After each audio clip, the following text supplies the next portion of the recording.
Hi everyone, I'm Shy Busy Channel and welcome to my channel. For today's video ay pupunta po tayo sa Mainit Beach Resort at ngayon nga po ay kasalukuyang tayo ay nasa crossing na ng Balogo, Pasakaw, Camarines Resort. So ang daan po na yan ay didiretsuhin lang natin para tayo ay makarating sa lugar na pupuntahan natin.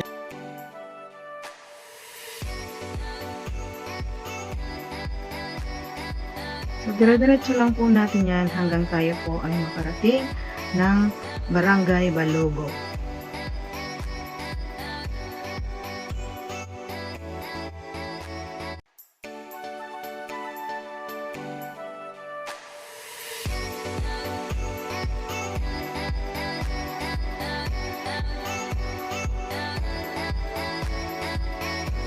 At yan po madadaanan nyo rin ang isang magandang tulay.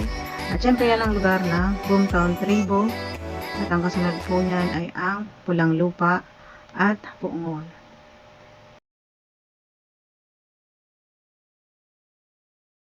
At dahil nga po maganda ang lugar na to na may pangalan ng I Love Balogo, kami nag-stop over muna para magkuha ng video at syempre nag-picture taking na din sa lugar na yan.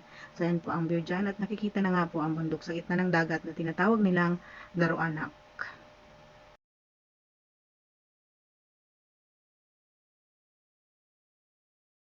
Tapos nga po mag-picture taking, kakaliwa kayo at yan diretso na po. Tapos nga po mag-picture taking, kakaliwa kayo at yan diretso na po.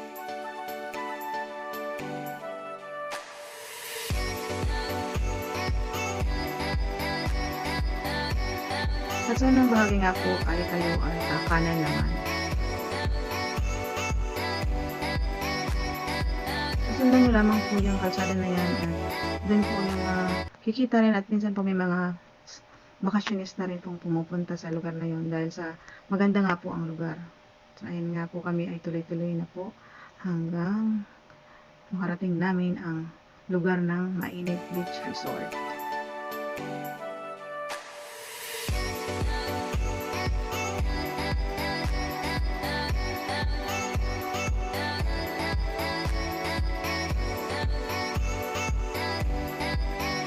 So yan na nga po, nangangalati na tayo. So kakaliwa po ulit kayo dito sa daan po at dire-diretso na po ulit.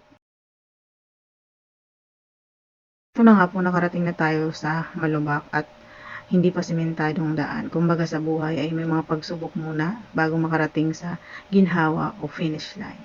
Talagang inalintulad sa buhay. Char. So ayan nga po, dire-diretsohin na lang natin at tsak makakarating din tayo sa paruroonan.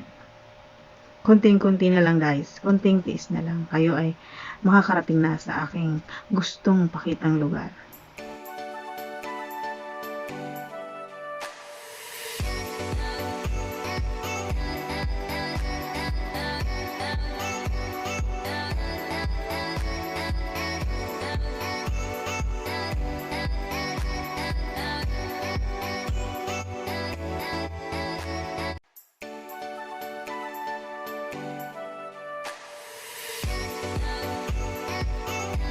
At yun na nga, after 10 years, char, nandito na tayo sa sementadong sapa at konting-konti na lang po matatanan natin ang kalsadang maganda. So ay nandito na nga po tayo sa napakagandang view at yan na nga po guys, dahil sinemento na ang daan papunta sa lugar na yon, kaya napakagandang tingnan naman talaga ng lugar na yan guys. Feeling ko nga nasa ibang bansa ako nang makita ko yan. Kaya shoutout po sa municipality ng Pasakaw. Good job po kayo dyan.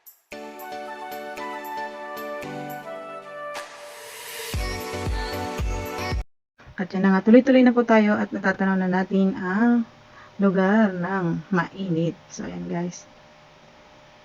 Nasensya na po kayo at medyo shaky dahil po kami ay nakamotor dyan. Para nga po naman makita ang talagang view, kaya kami ay nagmotor na lamang. So, ayan. Tanaw na po natin ang karagatan guys. Kaya yan po, malapit na at nakikita nyo po may mga nakapark doon dahil po yan po yung isa sa mga beach resort nila na kung saan tayo po ay dati.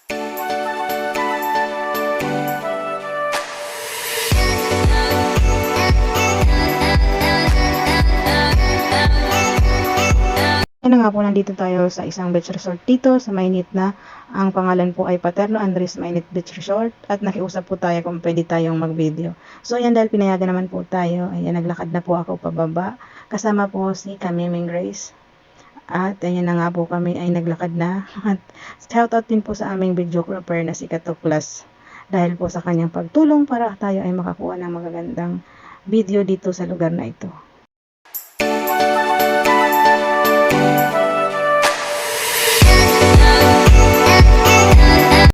At ayan na nga po guys, meron silang mga bato dyan na naka-display. Hindi ko alam kung ano pong ginagawa nila dyan. Pero may mga nag-swimming po kasi ng araw na yun. Pero hindi naman karamihan guys, konti lang. So ayan, naglakad na nga po ako sa napakagandang lugar ng mainit. So ayan po, ang ano niya po dito ay para mga pebbles po, hindi buhangin. Kaya ang ganda, ang linaw ng tubig. Tapos talagang ano guys, kakaiba kasi mga maliliit siyang bato ba. O ayan po guys, nakikita nyo naman po. Wow, ang ganda diba po?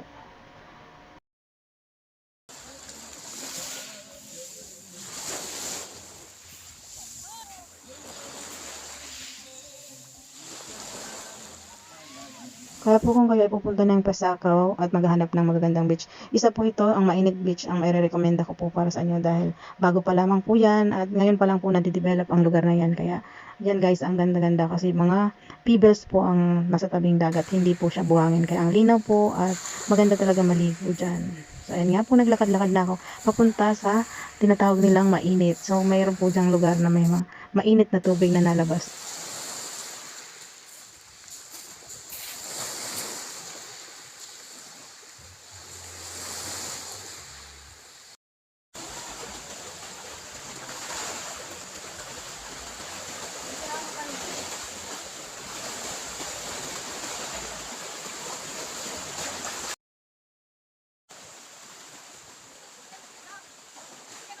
At yan na nga po, papunta na kami sa lugar kung saan meron pong mainit na tubig guys. Kaya siya tinawag na Mainit Beach dahil po sa kalapit po niyan ay meron pong mainit na tubig at yung isa pa po yung nakulo daw na parang asupre.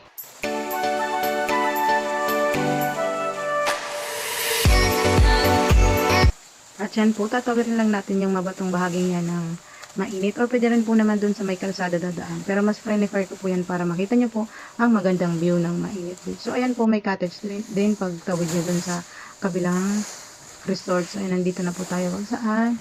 Nandito po yung may mainit na tubig.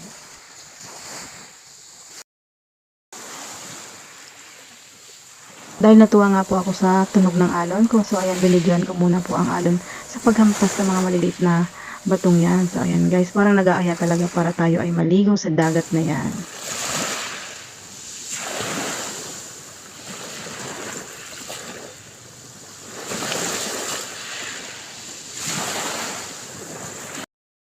At yan nga, andito na tayo sa may lalabas na mainit. And dati po yan ay hindi sementado, pero ngayon sinemento na nila at tinakpan nga po yan. Mainit po yung tubig na yan na hinihilamos ko guys. Tapos sabi rin po ng mga residente dyan, naiinuman daw po yan, kaya safe po ang tubig na yan. Hindi siya yung may halong asopre. Dati po nung ako high school, nagluluto kami dyan ng itlog.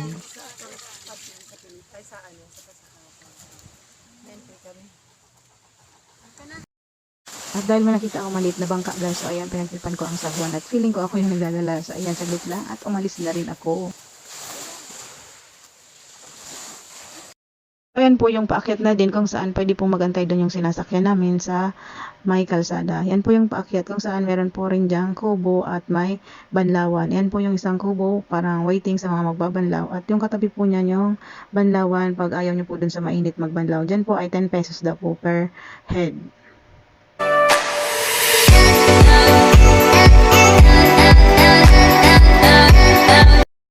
At yan nga po, dahil gusto ko pong makita pa yung kabuuan ng mainit, so pumunta pa po kami sa pinakadulo or pataas pa pong bahagi ng Mainit Beach Resort. So ayan po, hindi pa po tapos siya sementohin dahil kasalukuyan pong may gumagawang backhoe dyan para patagin po at alisin yung ibang bahagi ng bundok na maaaring mag-landslide pag maulan. So ayan guys, nakikita nyo naman po, on process pa ang paggagawa ng kalsada dito sa bahagi ito ng pinakataas sa Mainit Beach Resort.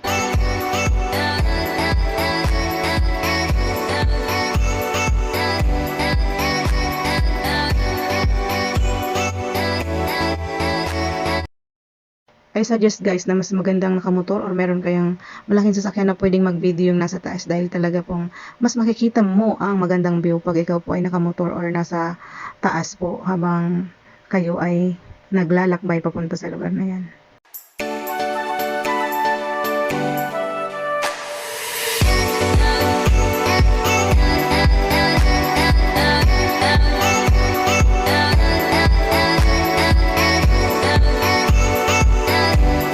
Feeling ko po kaya ginagawa yung lugar na yun dahil gagawin pa nilang isang magandang lugar pa po ang tuktok na yun na kung saan kita po ang buong Pasakaw. At syempre po, kasali na rin ang Daroanak. So ay nakikita nyo naman guys, ang taas po parang bangin na ng lugar na yan.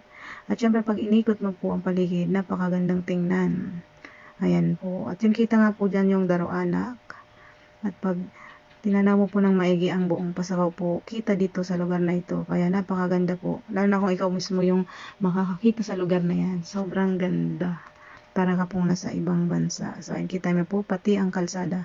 Dahil nasa pinakamataas na bagay na po yan ng Mainit Beach. So, ayan. Yan po parang bundok na po siya kasi ginagawan pa na kalsada papunta.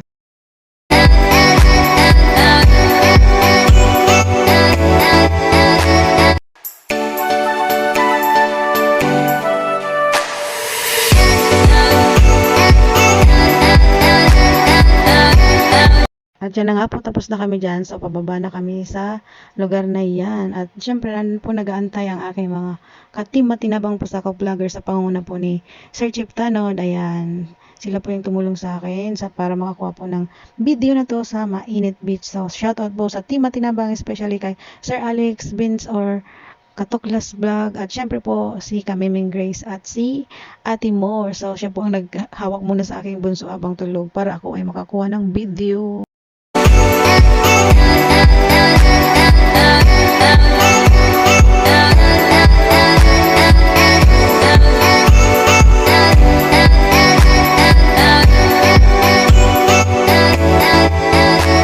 Thank you so much guys sa iyong suporta at pagsama sa akin para makapag-video dito sa lugar ng Mainit. At syempre para ma-promote ang tourism sa Pasakaw Municipality. Thank you so much guys. More power to all of us.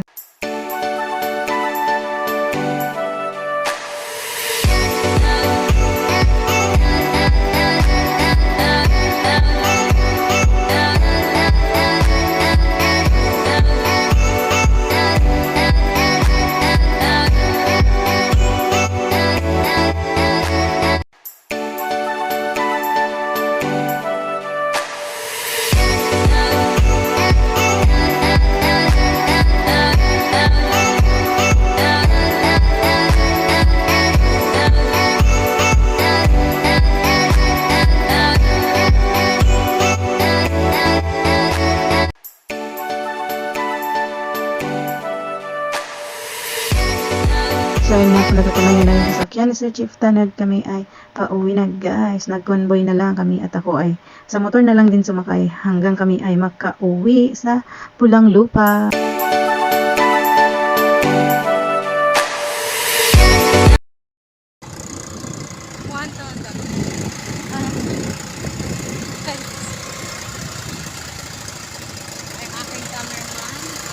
Service na din. Kasama namin si Sir Chief.